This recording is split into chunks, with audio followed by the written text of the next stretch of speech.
Valérie Stromanger qui vous parle, votre coach en orthographe du site orthoc'estfacile.com, site qui s'affiche juste à côté de moi. Alors aujourd'hui, on va parler de l'accord des noms composés.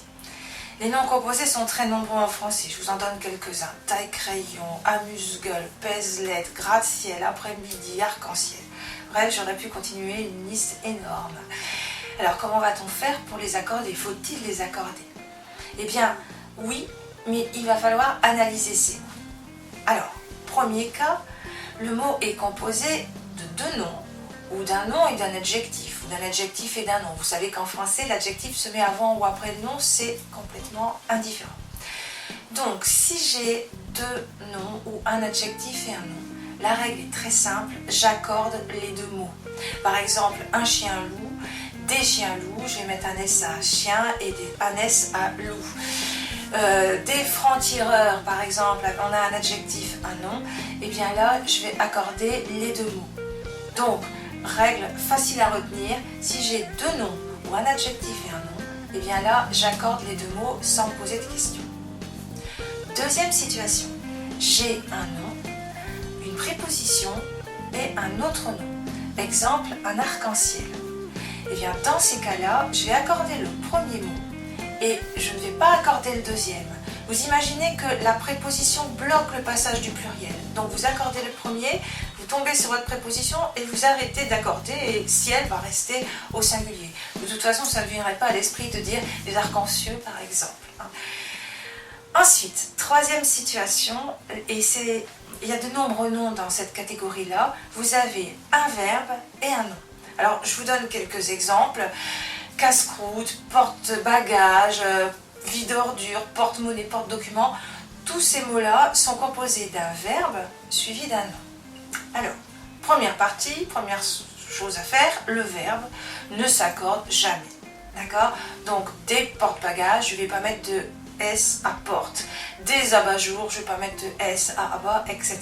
Donc, si la première partie du mot, eh bien, c'est un verbe, vous ne l'accordez pas. Maintenant, qu'est-ce qu'on fait de la deuxième partie? Alors là, il n'y a pas de règle générale. Il faut utiliser son bon sens. Mais rassurez-vous, tout le monde en a un, vous aussi, vous allez voir, c'est très facile.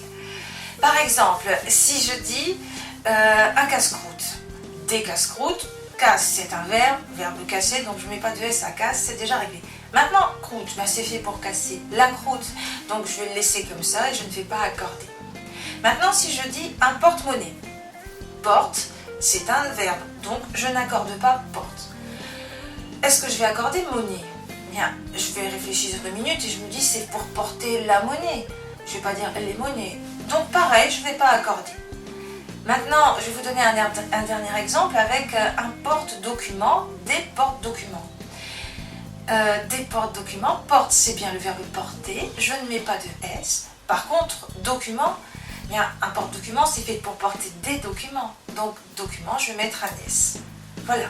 Il reste un dernier cas, c'est celui où le mot composé est composé de parties et dont la première partie, c'est un mot qui n'existe pas tout seul. Oui, ça arrive, ça, et vous allez voir, vous en utilisez tous les jours.